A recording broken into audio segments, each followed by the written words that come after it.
ద్వారకా తిరుమల శ్రీవారి ఆలయంలో భక్తుల రద్దీ ఆదివారం కొనసాగింది. కార్తీక మాసం సెలవు రోజు రెండూ కలిసి రావడంతో రాష్ట్ర నలుమూలల నుంచి భక్తులు విశేష సంఖ్యలో తరలివచ్చారు. దీంతో శ్రీవారి క్షేత్ర పరిసరాలు భక్తులతో రద్దీగా మారాయి. సామాన్య భక్తులు స్వామివారి దర్శనం కోసం గంటల తరబడి క్యూలో ఎదురు చూడాల్సి వచ్చింది. దేవరపల్లిలో వంగవీటి రాధా పర్యటన, వైఎస్ఆర్సీపీ నాయకులతో భేటీ. తూర్పుగోదావరి జిల్లా దేవరపల్లి మండలంలో విజయవాడ తూర్పు నియోజకవర్గ మాజీ ఎమ్మెల్యే వంగవీటి రాధా ఆదివారం పర్యటించారు. ఈ సందర్భంగా ఆయన జనసేన నాయకులు ఎర్రమల్ల, పోసి అఖిల్ కుమార్ గ్రామ నాయకులతో కలిసి మర్యాదపూర్వకంగా సమావేశమయ్యారు. అనంతరం వైఎస్ఆర్సీపీ నాయకులు జక్కంపూడి గణేష్తో కలిసి అఖిల్ కుమార్ గృహప్రవేశం కార్యక్రమంలో వంగవీటి రాధా పాల్గొన్నారు. 11వ తేదీన ఫుడ్ పార్కులకు సీఎం శంకుస్థాపన. ఏలూరు జిల్లాలో 2 ఫుడ్ ప్రాసెసింగ్ యూనిట్లకు ముఖ్యమంత్రి చంద్రబాబు నవంబర్ 11న వర్చువల్గా శంకుస్థాపన చేయనున్నారని కలెక్టర్ వెట్రిసెల్వి ఆదివారం తెలిపారు. ద్వారకా తిరుమలలో 208 కోట్లతో గోద్రేజ్ అగ్రోవైట్, నూజివీడులో 110 కోట్లతో Ramana Singh global food park ఏర్పాటు కానున్నాయి.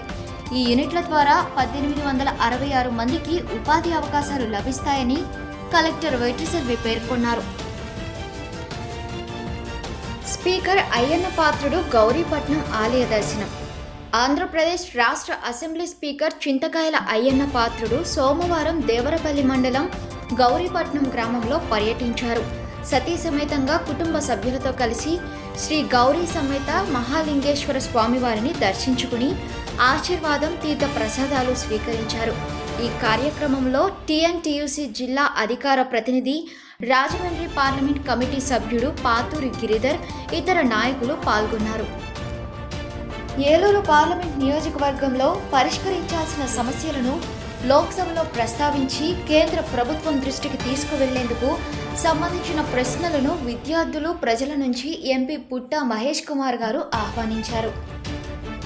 విద్యార్థులు, ప్రజల నుంచి వచ్చిన వాటిలో ఉత్తమమైన కొన్ని ప్రశ్నలను ఎంపిక చేసి వాటిని ప్రజల తరఫున ఎంపీ పుట్టా మహేష్ కుమార్ వచ్చే పార్లమెంట్ మీటింగ్లో ప్రస్తావిస్తారు. ప్రశ్నలు పంపించే కార్యక్రమంలో పార్లమెంట్ నియోజకవర్గంలోని విద్యార్థులతో పాటు ప్రజలు భాగస్వాములు కావాలని ఎంపీ విజ్ఞప్తి చేశారు. విద్యార్థులు, వారి తల్లిదండ్రులు, ప్రజలు మీ ఎంపీ పార్లమెంట్లో ఏ ప్రశ్న అడగాలి అని మీరు పంపే ప్రశ్నల్లో ఎంపికైన వాటిని ఎంపీ పార్లమెంట్లో అడుగుతారు. అంతేకాకుండా ఎంపికైన ప్రశ్నలు రాసిన వారిని చట్టాలను రూపకల్పన చేసే భారతదేశ అత్యున్నత వ్యవస్థ అయిన పార్లమెంట్కి ఆహ్వానించి ఒకరోజు విజిటర్స్ గ్యాలరీలో కూర్చునే అవకాశం కల్పిస్తారు. ఆంధ్రప్రదేశ్ నుండి తెలంగాణ సరిహద్దు ప్రాంతాల గుండా అక్రమంగా ఇసుక రవాణా చేస్తే కఠిన చర్యలు, ఎమ్మెల్యే చిర్రి బాలరాజ్ హెచ్చరిక. ఆంధ్రప్రదేశ్ నుండి తెలంగాణ సరిహద్దు ప్రాంతాల గుండా ఖమ్మం, సత్తుపల్లి, హైదరాబాద్కి అక్రమంగా ఇసుక రవాణా చేసేవారిని ఎంతటి వారైనా సరే సహించేది లేదని పోలవరం శాసనసభ్యులు చిర్రి బాలరాజు గారు స్పష్టం చేశారు.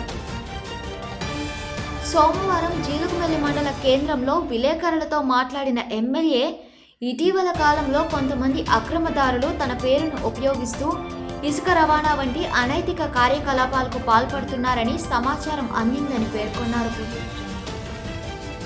ఇలాంటి వారు వెంటనే తగిన చర్యలకు గురవుతారని హెచ్చరించారు. తన పేరు చెప్పి ఎవరు ఇసుకతో పాటు ఇతర అక్రమాలకు పాల్పడినా వెంటనే సమాచారం ఇవ్వాలని ప్రజలను కోరారు. అక్రమ ఇసుక రవాణాను అడ్డుకునేందుకు కఠిన చర్యలు తీసుకోవాలని సంబంధిత అధికారులకు ఇప్పటికే ఆదేశాలు జారీ చేశామని ఎమ్మెల్యే తెలిపారు. ఇసుక మాఫియాపై ఎటువంటి రాజీ ఉండదని స్పష్టం చేశారు. ఈ కార్యక్రమంలో మండల అధ్యక్షులు పసుపులేటి రాము, పార్టీ కార్యకర్తలు మరియు స్థానిక నాయకులు పాల్గొన్నారు. ప్రముఖ రచయిత, సినీ గేయ రచయిత అందశ్రీ ఈరోజు ఉదయం హైదరాబాద్లోని ఆయన నివాసంలో కుప్పకూలగా కుటుంబ సభ్యులు గాంధీ ఆసుపత్రికి తరలించారు. ఆసుపత్రిలో చికిత్స పొందుతూ మృతి చెందినట్లు వైద్యులు ధృవీకరించారు. అందశ్రీ మృతికి సిపిఐ పశ్చిమ గోదావరి జిల్లా సమితి తీవ్ర సంతాపం తెలిపింది. కుటుంబ సభ్యులకు ప్రగాఢ సానుభూతి వ్యక్తం చేసింది.